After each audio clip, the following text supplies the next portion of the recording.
primera sesión, la sesión de farmacocinética 2. Ya llevaron, a ver, voy a prender mi cámara. Eh, ya llevaron farmacocinética 1 con mi compañera Keila, ¿verdad? Entonces vamos a empezar con lo que es farmacocinética 2. Cabe decir que farmacología es un curso bien bonito, así que espero que todos lo lleven muy bien de verdad. Ya.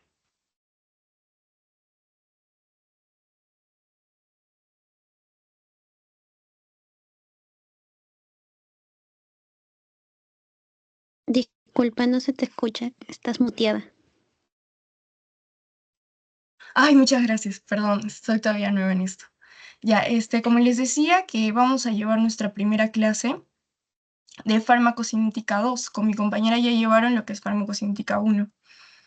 Entonces, lo que vamos a ver en la tabla de contenido es, primero vamos a ver lo que es la biotransformación, después la excreción, los parámetros que son farmacocinéticos y algunos factores que van a modificar esta farmacocinética de acuerdo a cada fármaco, ¿no?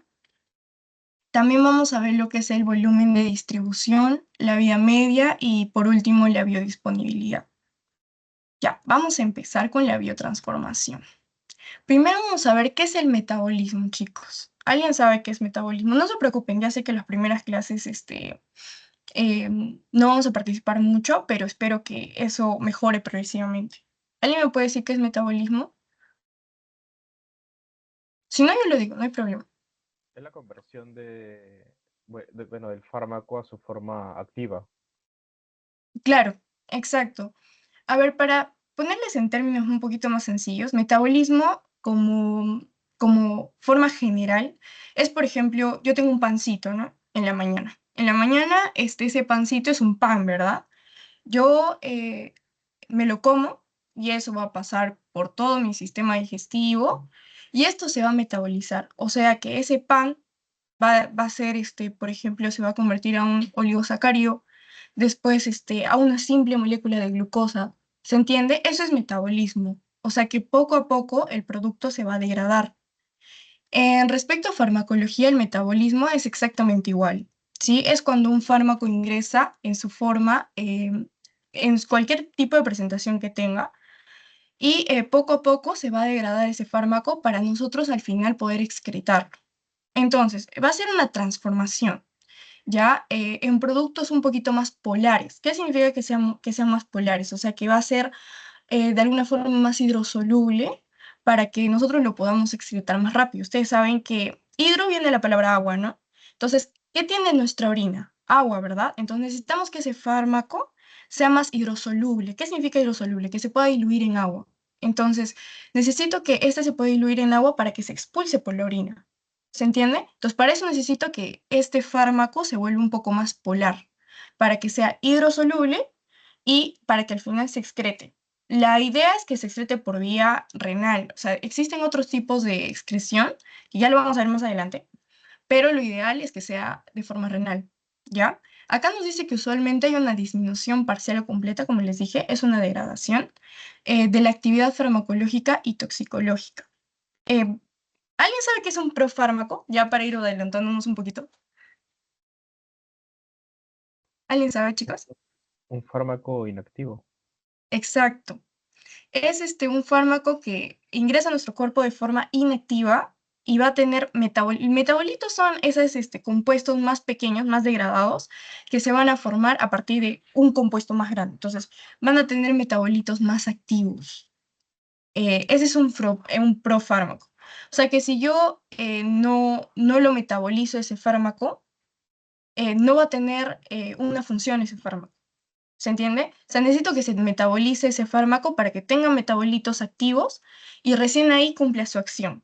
En cambio, la mayoría de fármacos que no son profármacos ingresan a nuestro cuerpo y ya tienen su, su funcionalidad intacta, ¿no? Entonces, estos metabolitos acá vemos que pueden ser o más activos o menos activos que el fármaco como tal, ¿ya? Entonces, un xenobiótico, que es sinónimo de un fármaco, puede dividirse en hidrosoluble, lo que les decía, ¿no? Que se van a excretar por la orina. Cuando es hidrosoluble y muy polar, de frente por la orina.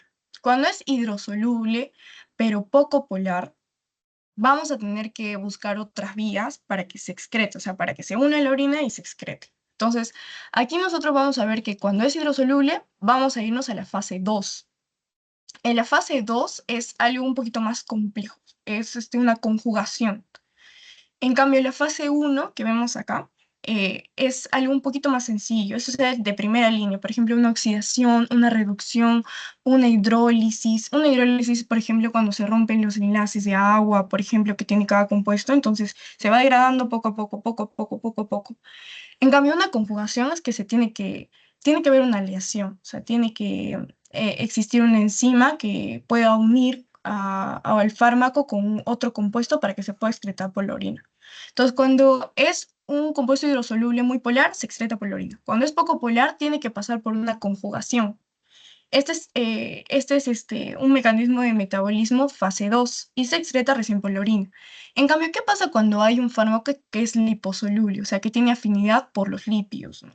Este no se puede excretar por la orina porque, a ver, intenta juntar aceite con agua, no se puede, ¿sí o no? Se repelen. Entonces no se va a poder excretar por la orina. Entonces, ¿qué tenemos que hacer? Entrar a la fase uno, que tiene que pasar por la oxidación o una reducción o una hidrólisis, y de ahí pasa por la fase 2, que es la conjugación, y de ahí recién se puede excretar por la orina. Ahora, ¿qué pasa cuando es liposoluble? Generalmente hay algunos que es muy difícil que entren a la fase uno o fase 2, y esto se llama poco biotransformable. Entonces, ¿qué va a pasar en el organismo? Si yo no puedo excretar algo, ¿qué pasa? ¿Alguien me puede decir? ¿Qué pasa si yo no puedo sacar ese fármaco de mi organismo? ¿Qué pasaría?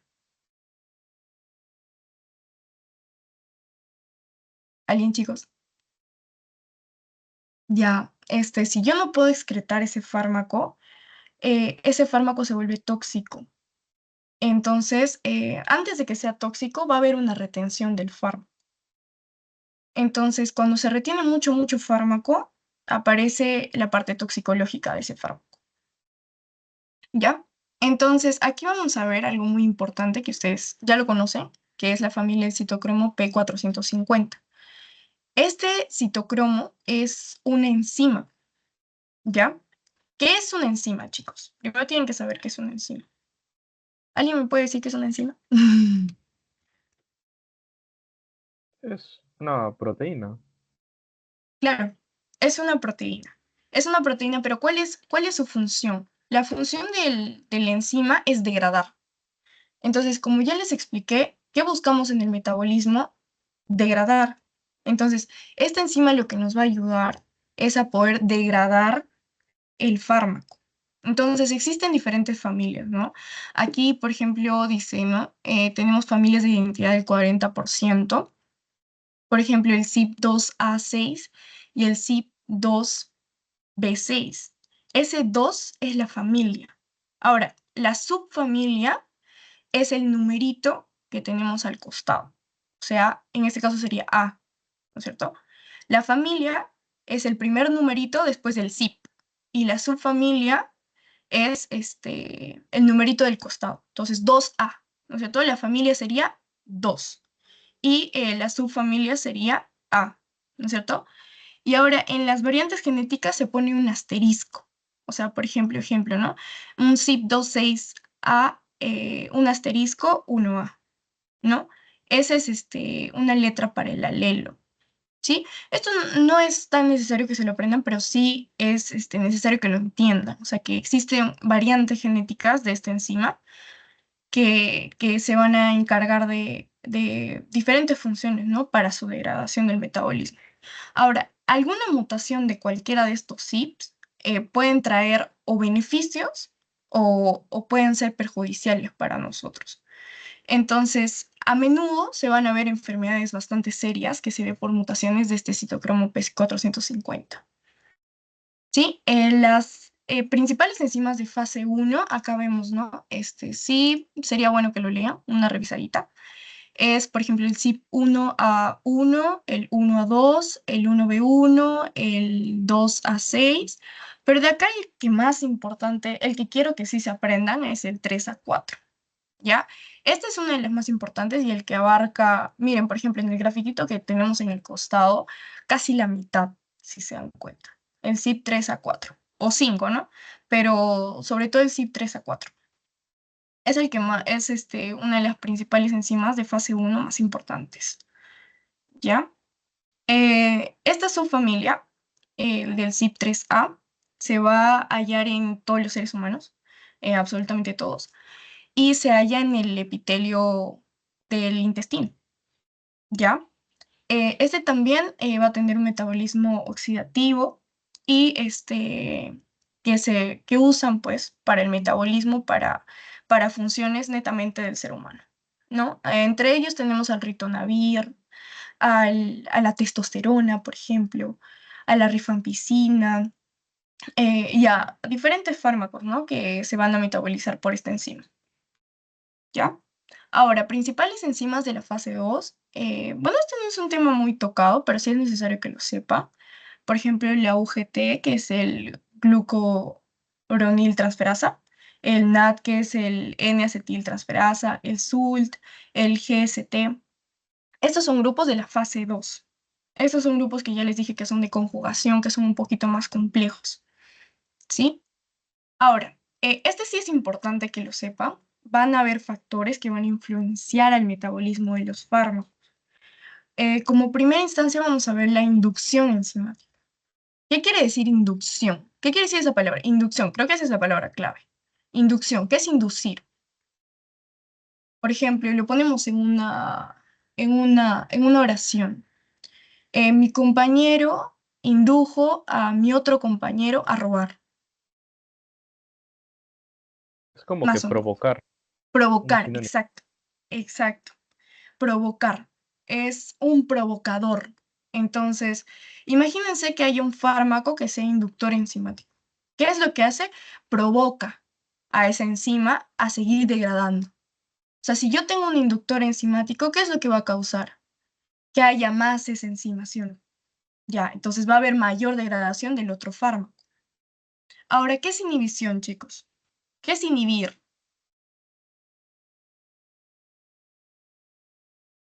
Es Inhibir, como apagar, inhibir, apagar. exacto. Apagar. Ya, le vamos a Corta el poner los límite, ¿no? sinónimos que ustedes me dan. Exacto. Inhibir es apagar, ya. Le ponemos eso, esa palabra me ha gustado. Inhibir, apagar.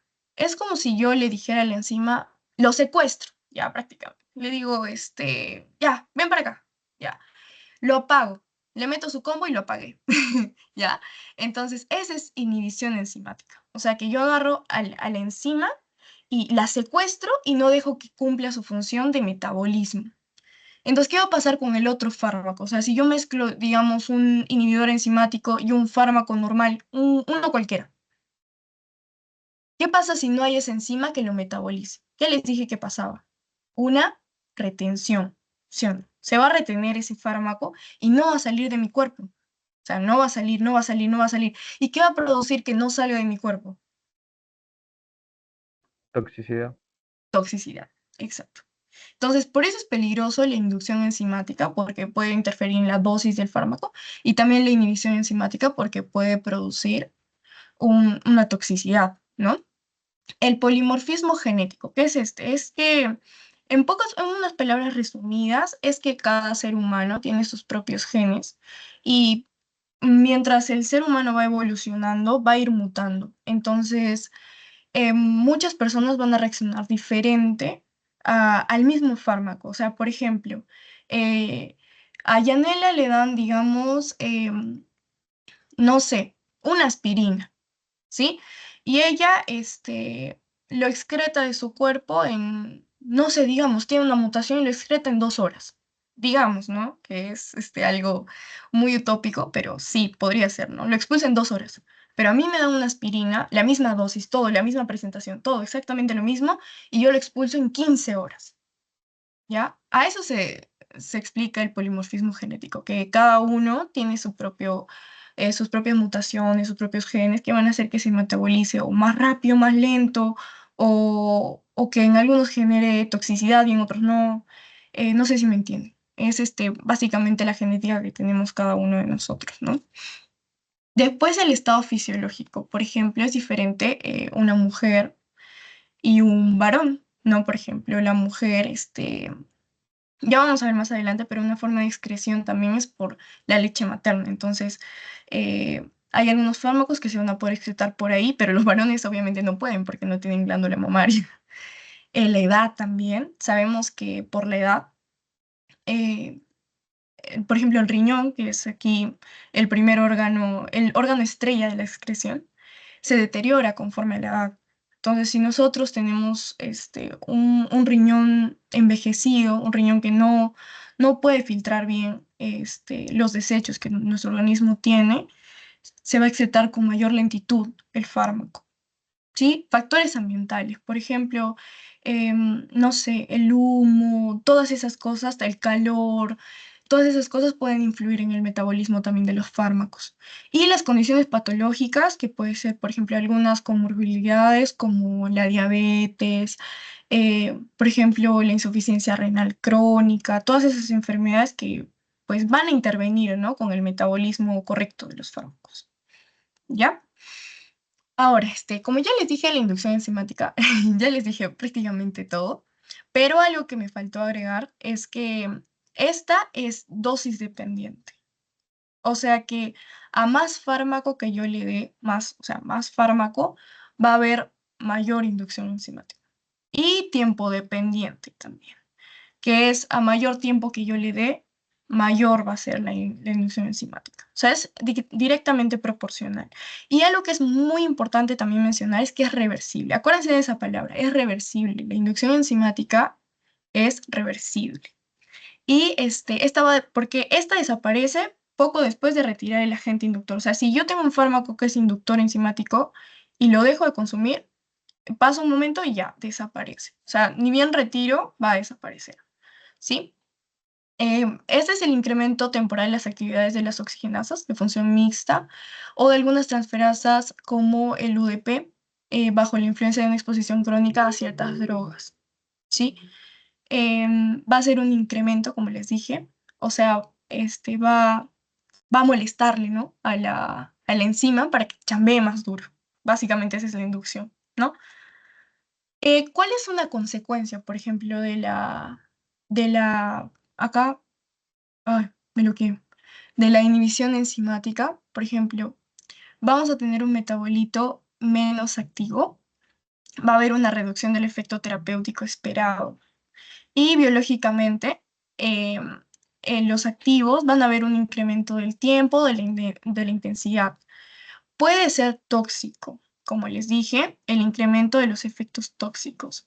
Va a haber interacciones medicamentosas, va a haber resistencia, va a haber tolerancia. Y acá, por ejemplo, consecuencias de la inhibición. Por ejemplo, acá tenemos una imagen que a mí me gusta bastante, la imagen de la derecha. Acá tenemos una droga simple, ¿no? Una droga que viene, se metaboliza por esta enzima, tiene sus metabolitos y al final se excreta. No pasó nada, ¿no? Eso es lo normal. Ahora, cuando tengo múltiples drogas, ¿qué pasa? Hay una droga que va a ser la víctima y hay otra droga que va a ser el perpetrador, que cuando hay una inhibición enzimática, va a capturar, como les dije, y esta droga sí se va a expulsar y el otro va a generar toxicidad, ¿sí? Básicamente esa es la explicación de la imagen. Y esto sí tienen que aprendérselo porque yo creo que esto sí va a ser preguntita. ¿Cuáles son inductores y cuáles son inductores? Inhibidores e inductores, ¿sí? De inductores es más pequeño. Entonces, apréndanse mi sugerencia es, ¿no? Nos aprendemos los inductores y ya por descarte podría ser los inhibidores, ¿no? Porque son grandes. Igual se los voy a leer. Vamos a controlar la hora. Ya, está muy bien. El inductor, por ejemplo, es el tabaco. Este es un inductor. O sea que si yo consumo un fármaco y fumo, ya saben lo que podría pasar, ¿no? El omeprazol. Sí saben qué es el omeprazol, ¿no? Es como se usa para tratar la gastritis, el fenobarbital, la primidona, la rifampicina. Estos son los cinco que se tienen que aprender sí o sí. Lo vamos a repetir, ¿ya? El tabaco, ¿ya? Imagínense, no sé, a una persona fumando que está incitando a otra a fumar. Entonces, ¿qué es? Inductor, ¿no? El omeprazol. ¿Qué hace el omeprazol? Trata la gastritis, ¿no? Inductor, omeprazol, fenobarbital, el aprimidona y la rifampicina. ¿Ya? Esos 5 se tienen que aprender y ya, los demás que les aparezca, son inhibidores, ¿no? Por ejemplo, el ciprofloxacino, la eritromicina, por ejemplo, sí o sí se tienen que acordar, no creo que se lo queden con esto, que es el zumo de pomelo. El zumo de pomelo, que no es por ejemplo, no es un fármaco, pero sí es un inhibidor enzimático. El propanolol, el ritonavir. Apréndanse sobre todo, si se van a aprender los más conocidos, ¿no? Que son los que estoy mencionando. El ciprofloxacino, la eritromicina, el zumo de pomelo, no creo que se olviden, propanolol, el ritonavir. Esos son los más conocidos, ¿ya? Y como sustrato está la cafeína, el diazepam, fluoxacina, metadona, metazapina, naproxeno, ritonavir, pero como sustrato no les van a preguntar, solo es importante que ustedes sepan inhibidor e inductor y qué es lo que pasa, ¿no? Ya les expliqué qué es lo que pasa con un inductor o con un inhibidor. Ya, ahora sí vamos a pasar a excreción. Ya, entonces con todo lo dicho, yo ya les adelanté casi toda la clase, pero quiero que ustedes también participen. ¿Qué es excreción entonces? ¿Qué es excretar? Con respecto ya nos vamos a enfatizar a farmacología, o sea, ¿qué es excretar un fármaco?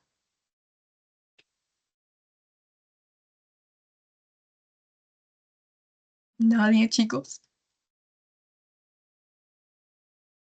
Ya, a ver, eh, lo que les expliqué antes, la biotransformación, es el metabolismo. ¿Qué era el metabolismo en una sola palabra? Era degradar, ¿no? ¿Para qué yo degrado? Para excretar el fármaco. Entonces, ¿qué va a ser una excreción en palabras simples? Es yo sacar el fármaco de mi cuerpo. ¿Cómo lo hago? Ahora vamos a ver, ¿no? ¿Cómo lo hago? Es el proceso por el cual el fármaco o sus metabolitos, porque cuando nosotros metabolizamos se convierten en metabolitos, ¿no? Son eliminados del organismo. Los compuestos que son polares, como ya les expliqué, son los que son más fáciles de excretar. Necesitamos que el fármaco se vuelva más polar. Entonces, por eso nosotros hacemos o fase 1 o fase 2, depende a si es hidrosoluble o liposoluble, ¿no? Em, la mayor excreción que vamos a ver por acá es de la orina, en el riñón, ¿no? El segundo es en la bilis. ¿Cuándo es en la bilis? Cuando el fármaco generalmente es liposoluble. Cuando no se puede excretar con la orina, el cuerpo busca formas alternativas para excretar. Entonces, una de las formas más comunes de los liposolubles, acuérdense que es la bilis y las heces.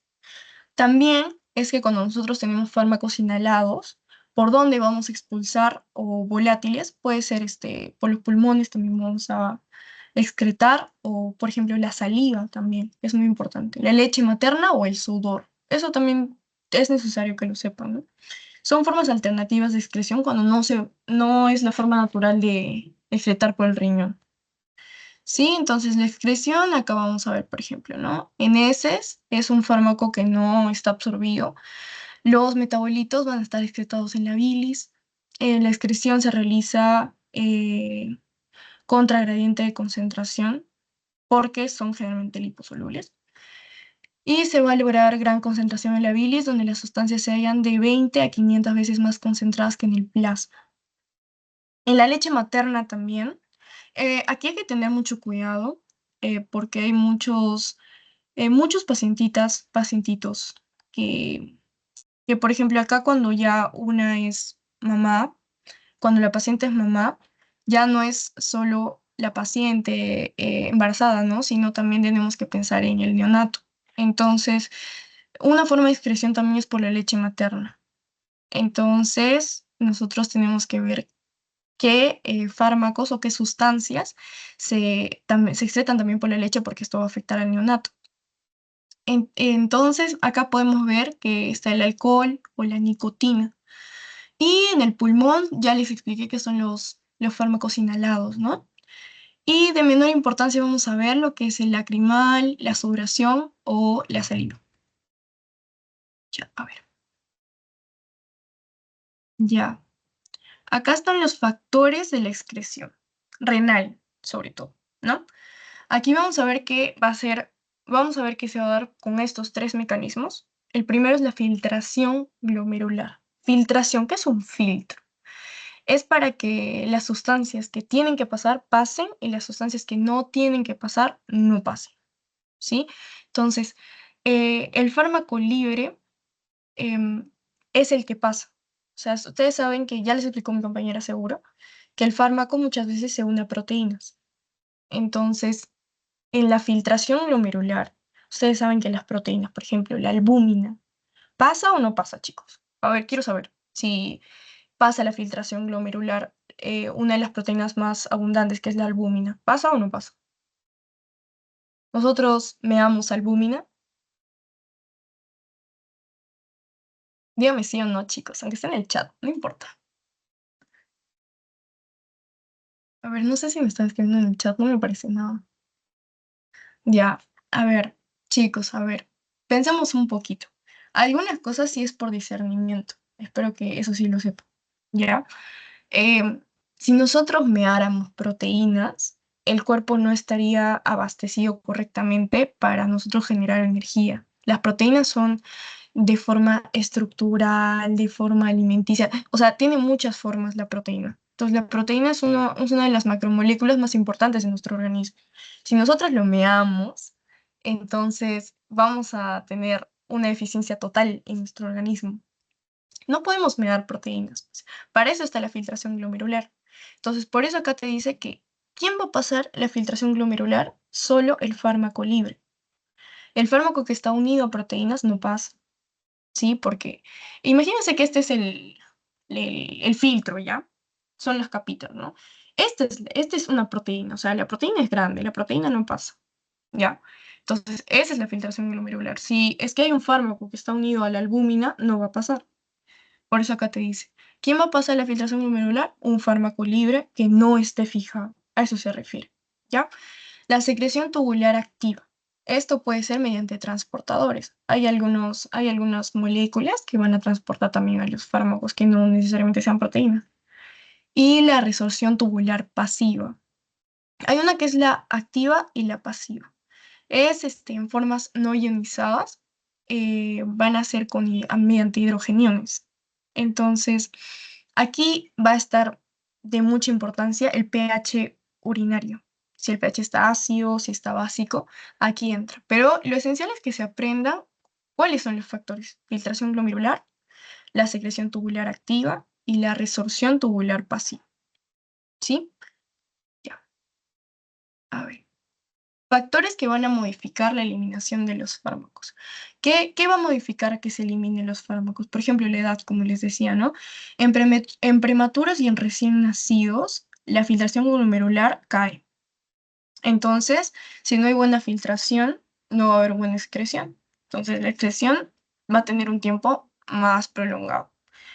Si es adulto mayor, también, como hay una deficiencia del riñón, mientras más uno crezca, el flujo sanguíneo renal y la tasa de filtración glomerular van a disminuir, van a caer. En el embarazo, si alguien me puede decir tal vez por el chat, o tal vez ya terminando la clase, no es de mucha importancia acá, ¿por qué en el embarazo se aumenta la filtración glomerular? ¿Ya? Porque cuando una está embarazada, aumenta la filtración glomerular. Y en patologías, por ejemplo, como les dije, insuficiencia renal crónica o en una hepatitis, por ejemplo, va a disminuir la función renal y va a disminuir la albúmina, ¿sí? A ver, ahora la cinética, vamos a verla ahora. Ya. Vamos a ver que existen dos clases de cinética, una que es de orden cero y otra que es de primer orden. Esta partecita sí les va a gustar, estoy segura. Ya primero vamos a ver lo que es de primer orden, que la mayoría de fármacos tienen esta cinética de primer orden. Es que nosotros tenemos, por ejemplo, una cierta cantidad de fármaco. Ya, por ejemplo, yo les pongo 500. Le pongo 500 miligramos de cualquier fármaco, de fármaco X. ¿Ya? ¿Qué significa que sea de primer orden? Que se va a excretar en proporción a la dosis. O sea, digamos, por minuto se va a excretar 10 miligramos. Es un decir, ya no es así, pero es un decir, ¿no? 10 miligramos, ¿ya? En cada minuto, digamos, ¿no? Es una suposición. Entonces, más o menos, si es 10, termina de excretar en más o menos una hora, ¿no?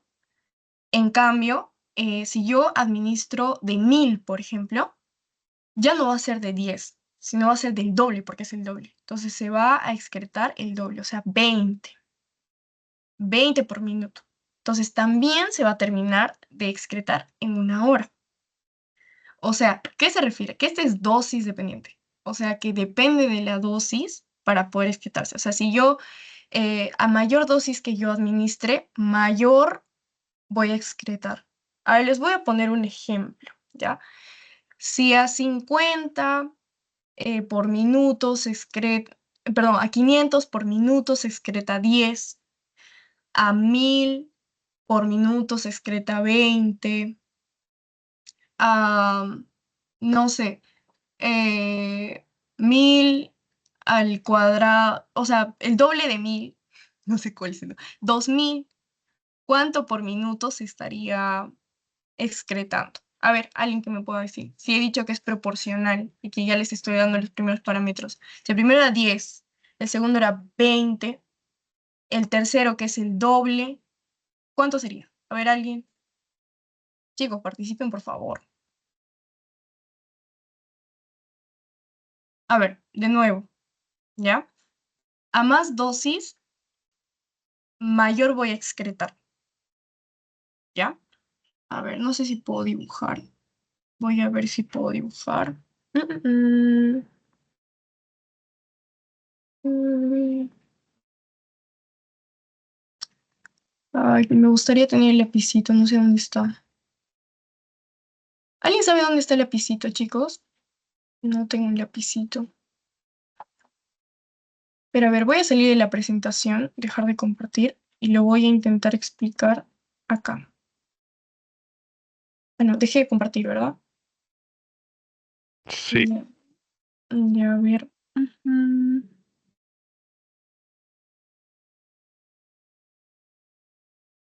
Ya. A ver, les voy a compartir una carpeta vacía de Word para poder, o si no de... A ver, ¿de dónde? Ya, si no, a ver, no sé si me entiende. ¿Me entendieron o no? Con toda confianza, chicos, no hay problema. Para explicarles, intentarles explicar con lapicito. ¿Podría volver a dictar el problema, por favor? Ya, ya, le voy a hacer. ¿Ven mi pantalla? ¿Ven que estoy compartiendo como una pizarrita en blanco? Sí. Ya, aquí lo explico, ¿ya? A ver, vamos a ver cómo. Solo lectura. Ay, no, qué terrible. A ver. mm,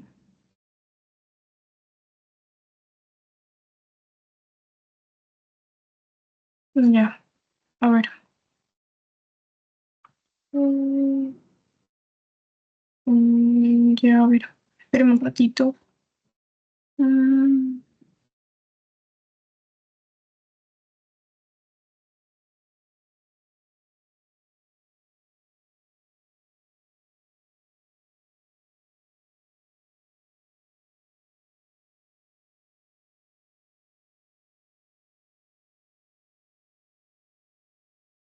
a ver. Ya, acá. ¿Ven lo que estoy escribiendo, no? ¿Ahí ven? ¿Sí Sí, sí se o ve. no? Ya, listo. Ya, por ejemplo, yo administro un fármaco X, ¿ya? Un fármaco X. Voy a administrarle 500, o sea, más o menos así, ¿no? 500. Entonces va a subir 500, 500. A ver, si no, ¿cómo le digo? Ya, un fármaco X a 500, a 500 miligramos, ¿ya? A 500. Estos 500 son más o menos así, ¿no? Digamos, eso es un grafiquito. Gráfico de barras. 500. ¿Sí? Entonces les digo que el de primer orden va a ser directamente proporcional. Entonces, si yo tengo 500, más o menos, digamos, es un decir que se va a excretar 10 por minuto. 10 por minuto. Es un decir, es un decir, es un decir, es un ejemplo. ¿Sí? Entonces, si yo tuviera un fármaco que se administra a 1000 miligramos, ya es un decir también, a 1000. Más o menos la cantidad de fármaco es el doble, ¿no es cierto? Entonces sería así y sería hasta acá, más o menos, ¿no? Entonces, si es directamente proporcional a la dosis, entonces no sería 10. ¿Cuándo se excretaría? Se excretaría 20 20. por minuto. Ahora sí se entiende de primer grado. Entonces yo les dije, ¿no? Si yo tengo un fármaco que, digamos, le meto una dosis de 2000, ya lo dibujaré así, chicos, ya fue. De 2000, que sería más o menos así, el doble del doble. ¿En cuánto más o menos tiempo se podría excretar? 40 ¿Cierto? por minuto. 40. Exacto, exacto, exacto, chicos. Exactamente así. Ya, entonces sí quedó claro, ¿no? Este es de primer orden. ¿Ya? Ahora ya, aprovechando ya todo esto, vamos a decir qué es de segundo orden. ¿Ya? El de segundo orden, ay, Dios mío, cuando les explique nunca se van a olvidar, ¿ya? Les voy a explicar con un ejemplo. El de orden cero es es una cinética bastante peculiar porque se da en algo que ustedes toman todos los fines de semana, que es el alcohol etílico, ¿ya? Por ejemplo, no sé si les habrá pasado, no es de experiencia personal, por si acaso, pero, ¿qué significa de orden cero? Que yo puedo tomar, por ejemplo, un vasito, dos vasitos, tres vasitos, cuatro vasitos, cinco vasitos, 8 vasitos, no sé, ya digamos, tomo un vasito de lo que ustedes quieran, no sé, ya digamos, un furloco, ya, un vasito de furloco, ya, que es más o menos así, ¿no es cierto? Ya, esto se excreta en 10 por minuto, ya cada 10 por minuto. Ahora, yo me arrebaté y consumí 7 furlocos, ¿ya? 7 furlocos. 7 furlocos, que más o menos, no sé cuántos miligramos de alcohol tendrá, no sé, que más o menos, ya es mucho más del doble, ¿no? Pero se va a seguir excretando 10 miligramos por minuto. Ahora, yo me arrebaté, estoy mucho más arrebatada ya. Fue 16 furlocos me tomo. No sé si alguna vez ustedes se han tomado 16 furlocos, pero no sé, la verdad. Pero ¿en cuánto se va a excretar? ¿Alguien? Se va a mantener en 10. En Se 10 va a minutos. mantener en 10. Entonces, si solo se mantiene en 10 y yo me tomé 16 furlocos, imagínense, 16 furlocos, ¿qué va a pasar en mi organismo? Se genera una toxicidad. Exacto, se genera una toxicidad. Esa es la diferencia entre orden cero y orden de tipo 1. Casi todos los fármacos tienen de orden 1. O sea, es unos pocos que tienen orden cero. Que el más notable es lo que les digo, ¿no? El alcohol etílico, perdón. ¿Sí? Entonces ya, a ver, vamos a dejar de compartir. Ya, vamos a compartir la presentación.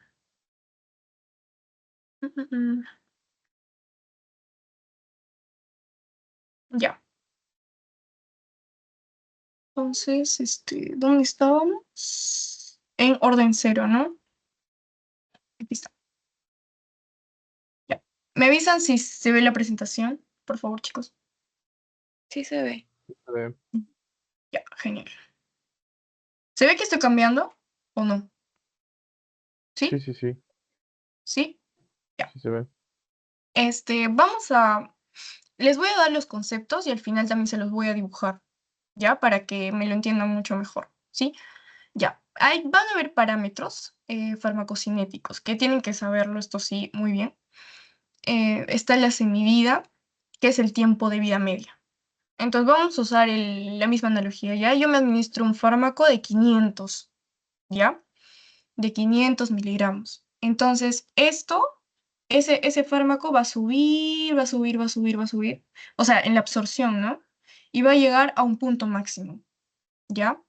Entonces, a partir de ese punto máximo, donde ya no se puede absorber nada más, va a empezar a bajar. ¿Por qué? Porque ya se va a excretar o se va a metabolizar. Ya se va a metabolizar y se va a excretar, ¿no? Entonces, ahí ya no va a haber tanto fármaco libre en mi organismo que pueda tener su función. Entonces, cuando esté bajando, la mitad de ese tiempo se llama tiempo de vida medio. Después se los voy a dibujar. Necesito que sepan más o menos un poquito, les voy a adelantar. Y al final todos se los dibujo. ¿Ya? Entonces acá nos dice, la semivida o tiempo medio es el tiempo necesario que se reduzca la concentración plasmática a un 50%. ¿Ya? Ahora, ¿qué es el volumen de distribución? ¿Ya? Nosotros sabemos que cuando nuestro fármaco llega al torrente sanguíneo, este, nosotros tenemos que saber, para algunos estudios o lo que sea, se necesita saber el volumen en el que el fármaco está emposado, por así decirlo, ¿no? Entonces, se necesita saber si es el torrente sanguíneo o un plasma. Entonces, ese volumen que es necesario para contener todo el fármaco en el cuerpo es el volumen de distribución, ¿ya? Entonces, por ejemplo, acá tenemos un ejemplito. Es por ejemplo, en el central, que es el torrente sanguíneo, o el periférico, que es el plasma. Esta es una imagen un poquito difícil de entender. Creo que la voy a pasar. Pero básicamente se refiere a que la C es la concentración de sangre o plasma, que están aquí, por ejemplo, y la cantidad de fármaco que está en el organismo, y el BD, que es el volumen de distribución. Entonces, el volumen de distribución matemáticamente va a ser la cantidad del fármaco sobre la concentración de sangre o en cualquier líquido que esté, por ejemplo, el plasma, ¿no? Entonces, esa división es el volumen de distribución. O sea, cuánto tu fármaco se va a distribuir, básicamente eso, ¿no? Ahora, el área bajo la curva y área bajo la curva, tiene dos presentaciones, uno que es del 0 al t y otro que es del 0 al infinito, que es básicamente lo mismo, del 0 al t significa el tiempo, ¿ya? T significa tiempo. Va a ser un parámetro que va a indicar la cantidad total del fármaco que va a alcanzar la circulación sistémica. Entonces, muchas veces en los estudios se dice que el fármaco se tiene que encontrar por debajo de esta área, bajo la curva, así se dice, ¿no? Tiene que estar por debajo de esta curva, ¿sí? Más adelante lo vamos a ver. Ahora, el aclaramiento o clearance es el volumen de plasma que se depura. Depura es como limpiar, ¿ya? ¿A qué le suena aclaramiento, por ejemplo? Aclaramiento a mí me suena a, por ejemplo, cuando ustedes ven un agua marrón, ¿ustedes piensan que es limpia o sucia? Ya. Ven un agua marrón, sucia, ¿no? Sucia. Entonces, cuando ustedes ven un agua cristalina, así, uno piensa en que es un agua limpia, ¿no? Entonces, es básicamente lo mismo. ¿Qué tan limpio está tu organismo del fármaco? ¿No? Ese es el aclaramiento, ¿ya? Entonces, este va a ser un volumen que va a depurar. Depurar es como limpiar completamente de un fármaco en una unidad por tiempo. Ahora, este clearance se tiene que subdividir. O sea, es una fórmula también, que es el metabolismo más la excreción. Que les dije, el metabolismo es la degradación y también va a contener lo que es la expulsión ya del fármaco de nuestro organismo, esa suma sobre el fármaco en plasma. Esa división va a ser el clearance. Y este se tiene que considerar también de forma renal, de forma hepática o cualquier otro que hubiera. ¿Sí? Ya. Ya estamos terminando, chicos. Vamos a ver lo que es la biodisponibilidad. Este va a ser creo que ya saben, ¿no? La biodisponibilidad es la cantidad de fármaco que va a estar, vale la redundancia, disponible para cumplir su función. Entonces, ¿cuándo algo es biodisponible al 100%? ¿Alguien sabe? Sí, sí, ya deben saber. Entra en la intravenosa. Exacto. Cuando ya está en sangre es que tiene biodisponibilidad del 100%, ¿ya? Entonces, si yo encuentro, por ejemplo, como dijo su compañera, ¿no? Yo administro un fármaco por intravenosa, ese tiene biodisponibilidad del 100% ya, porque directamente está yendo al torrente sanguíneo, ¿sí? En cambio, cuando yo tengo un fármaco que lo voy a poner, por ejemplo, no sé, por vía oral, ¿no? Esto, como ya les dije, va a sufrir el metabolismo, o sea, va a estar sujeto al metabolismo. Entonces, se va a degradar este fármaco. Entonces, en la mayoría, los metabolitos que se forman son inactivos, en casi la mayoría. Entonces, la función del fármaco va a disminuir, ¿no? Entonces, la dosis neta del fármaco disminuye, ¿no? Entonces, por ejemplo, en la intravenosa ya no sufre el metabolismo porque ya llegó al torrente sanguíneo. No sé si me entienden. Sí me entienden, ¿verdad? Que ya llega al torrente sanguíneo, por eso es que ya no va a sufrir el metabolismo. Porque el metabolismo sufre porque llega por todo el tracto gastrointestinal, baja, y ahí pues están diferentes enzimas que van a metabolizar hasta que llegue o a su sitio activo o, o al torrente sanguíneo, uno de los dos. ¿Ya?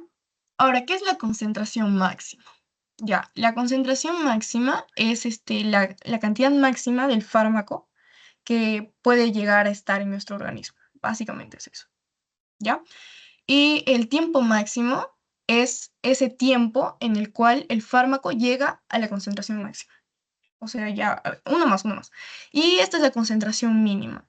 Es la concentración mínima detectable en el fármaco del plasma, ¿ya? Entonces les voy a dar un ejemplito con esto, ¿ya? Yo tomo, no sé, fármaco X, ya, le vamos a poner fármaco X.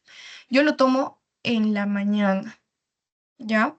Entonces, la concentración máxima del fármaco es de 300, ¿no? Entonces yo lo tomé a las 7 de la mañana y llegó a su concentración máxima a las 8 de la mañana, ¿ya?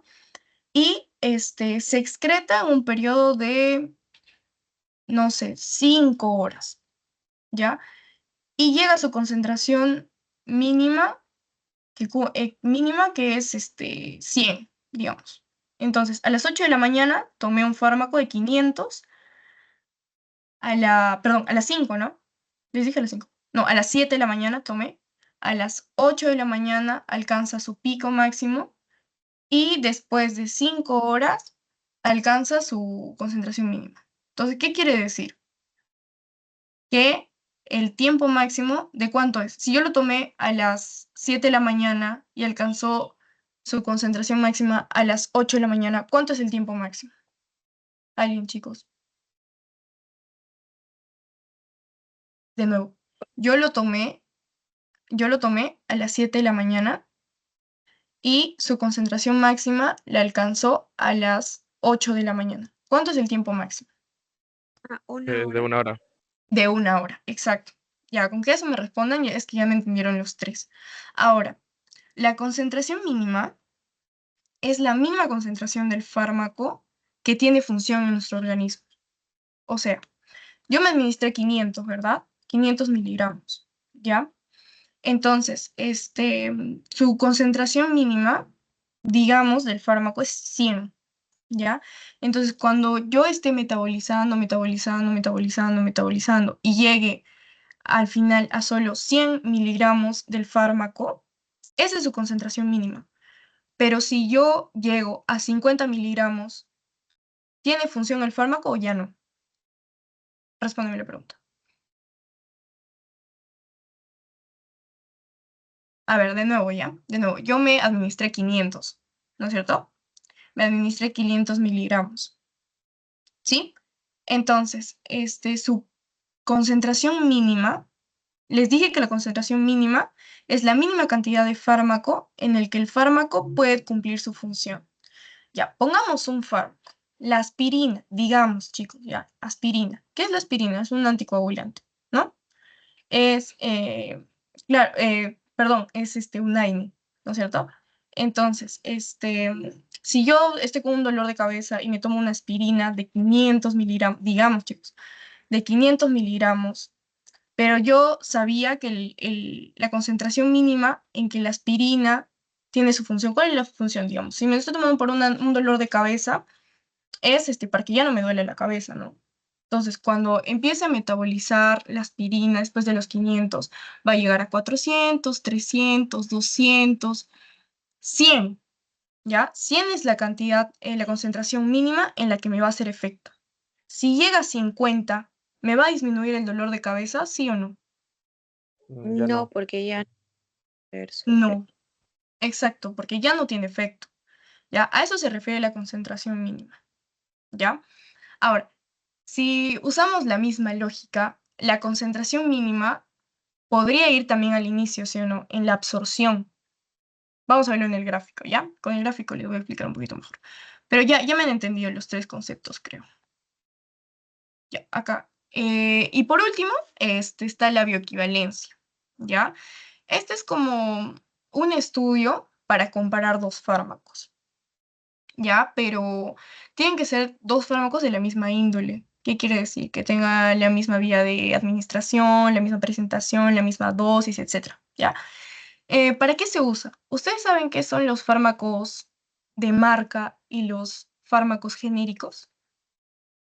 Sí, los fármacos de marca van a ser los que tienen la dosis correcta con ciertos parámetros y la general, o sea, es como una copia, pero no, Ujú. no es igual, ¿no? No tiene como que esos puntos claves y eso es lo que lo hace diferente y otro que es más barata y más accesible para, para el bolsillo, ¿no? Claro. Las de marcas que están 100% comprobados, que tienen claro, la dosis correcta, que van a tener una buena biodisponibilidad de acuerdo a lo recomendado, van a tener todos los parámetros, ¿ya? Las de marca. Ahora, las genéricas no es que estén mal, ¿sí? Cada país hace sus estudios para comparar la genérica con la de marca. Este es un estudio de bioequivalencia. Entonces, como acá les dije, tienen que tener el mismo principio activo, la misma dosis y la misma forma de presentación. O sea, es como decirte que yo tengo una aspirina de marca y una aspirina genérica, ¿no es cierto? Las dos se van a tomar por vía oral, bien unas pastillitas, así, es lo mismo. La diferencia sí es cierto, es el costo, em, pero los países hacen el estudio, ¿para qué? Para que no sean tóxicos, ¿no? O para que tengan la misma biodisponibilidad o la misma funcionalidad de acuerdo al costo-beneficio, ¿no? Que deben tener los fármacos. Entonces, este estudio se hace mediante la bioequivalencia, básicamente para comparar dos fármacos y tienen que ser similares, ¿no? O sea, se bioequivalencia, o sea, se tienen que equivaler. O sea, si yo tomo una de marca, debería ser igual que tomar una genérica. Para eso se hace este estudio, para comparar las diferencias que lo ideal sería que no haya, ¿sí? Ya. Entonces, vamos a explicar un poquito mejor con este grafiquito que está bacán, ¿ya? Acá, como vemos, sí sabemos más o menos el plano cartesiano, ¿no? Ya, así es el Y, ¿no? Y así es la X. Entonces, si nosotros vemos en el plano Y, va a ser la cantidad de medicamentos, o sea, la cantidad de medicamento que yo me voy a meter, por así decirlo, ¿no? Yo les daba el ejemplo de 500 miligramos, 500 miligramos, 500 miligramos. Y la parte de X va a ser el tiempo, ¿ya? El tiempo en el que se va a hacer los diferentes procesos, ¿ya? Entonces, acá vemos el primer proceso que se va a hacer, que es la absorción, ¿ya? Entonces, cuando yo me meta el fármaco, digamos, me metí 500, ¿ya? Entonces, se va a absorber y va a empezar con el punto cero es desde que me tomo el medicamento, desde que tomo el agua y paso la pastilla. Desde ese primer momento se cuenta el tiempo, ¿ya? Entonces, ya me lo tomé 500, ¿ya? Entonces, acá va a empezar a subir 100, 200, 300, 400, 500 y acá va a llegar a un punto máximo, sí les dije, ¿no? Va a llegar a un punto máximo. y acá va a ser la concentración más alta. Esta es la concentración máxima del medicamento. ¿En dónde? En sangre, ¿ya? Entonces, eso tienen que tener en cuenta. Es la concentración máxima de todo el medicamento, pero en sangre, ¿ya? Después, este fármaco se va a metabolizar, metabolizar, metabolizar, metabolizar, se va a empezar a excretar y la mitad de este tiempo va a ser la vida media, como les dije. En este grafito se ve muy bien. La mitad de toda de esa eliminación que ven acá es la semivida o tiempo de vida media. Es el momento en el que el medicamento ha perdido la mitad de su concentración. O sea, quiere decir que si yo me administré 500, ya se perdió 250. ¿Se entiende? Más o menos. ¿No? Ya. Después vamos a ver que acá hay otro puntito, que es la concentración mínima, ¿no es cierto? Les dije que la concentración mínima es la mínima concentración en la cual un fármaco tiene funcionalidad y es detectado en sangre. También me faltó decir, es detectado en sangre. O sea, si yo, por ejemplo, hago una prueba toxicológica y, no sé, de consumo de drogas, digamos, es un decir, ¿no? Y no le encuentro la droga, es porque ya no hay la cantidad mínima que se observa en el plasma, en la sangre, perdón, ¿sí? No hay esa cantidad mínima. O sea, no quiere decir que no haya consumido, pero ya no se ve la cantidad mínima, que obviamente eso desaparece con el tiempo, ¿no? Por eso cada prueba tiene su lapsus de tiempo, ¿ya? Y acá está pues el tiempo máximo también, que va a ser el tiempo desde que se toma el medicamento hasta que llega a la concentración máxima. ¿Sí? Y creo que allá, y el ABC, área bajo la curva.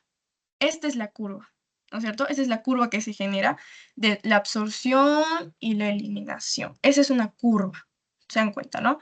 Esta es una curva. Entonces, esa es una exposición que se va a dar al medicamento, ¿sí?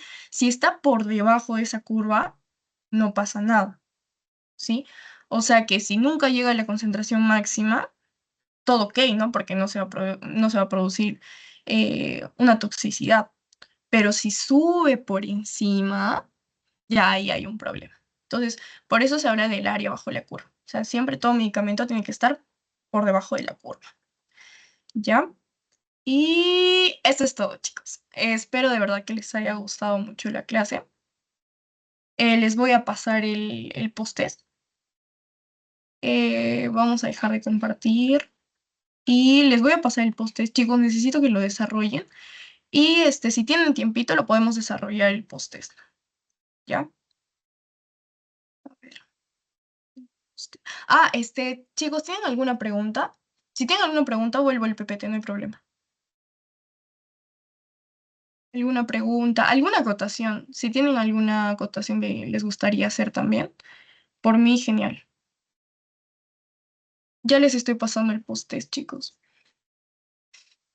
Les voy a dar, creo que pueden desarrollarlo en 8 minutitos nada más, porque el post-test está bastante sencillo. O sea, si han prestado atención a toda la clase, lo van a hacer en 3 minutos, es más, creo. Podrían hacerlo. Ya, chicos, hasta las 7:30, ¿les parece? Para que terminen de hacer el post-test. Hablen, chicos, por favor.